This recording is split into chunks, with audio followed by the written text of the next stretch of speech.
crying in the thrift store. I find myself crying at the thrift way too much, sometimes at finds that are left and I just think of my grandma, or I just see a big collection of things and think of the grandma that left them behind.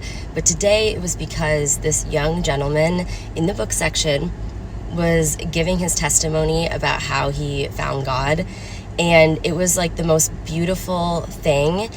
I started crying, and then it got me thinking, just because his testimony, I only heard part of it, but the part that really struck me was he had seen believers and like the way they were living, and he listed some things that he really enjoyed about how believers were living, and he wanted that and didn't have that in his house. And to me it was like, okay, you can talk about God all you want to people, but I feel like it's just in the way that you're living and the way that you're showing God and shining the light every day through your everyday actions. That's what people are noticing. And we all know that, right? But it just really struck me, and it really solidified what I already knew. It's like, I think that there is like a misconception with non-believers, I could be wrong, some of them, about believers that, we should be living perfectly, or we're perfect, or we think we're perfect. And me, as a believer, I'm the most imperfect person in the world, but I strive every day.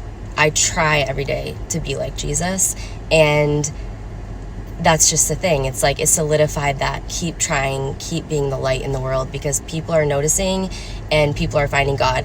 And I don't get a reward for people finding God. Like, I don't get anything when I get to heaven, like, for the amount of people that find God through me. So it's not like I'm going, and I would love to see you there. I would love to show up and be like, and have someone come up and say, it's this one nice thing that you did, or, when the world was like yelling and ugly, you were kind.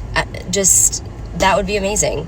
So anyways, I'm gonna go to one more thrift stop and maybe do a haul. But yeah, just crying at the thrift. I said this before too, I don't mean to blabber on, but like when I'm thrifting and antiquing, I often like use that as like prayer time. I have not been thrifting or antiquing lately, so it was really cool. Like, it's just quiet, it's just me a lot of the times. Like today, most of the time I actually have a baby with me, but I can still pray in my head, you know what I mean, while I'm walking. But anyways, it's just a really good time with God if you needed inspiration to do that as well.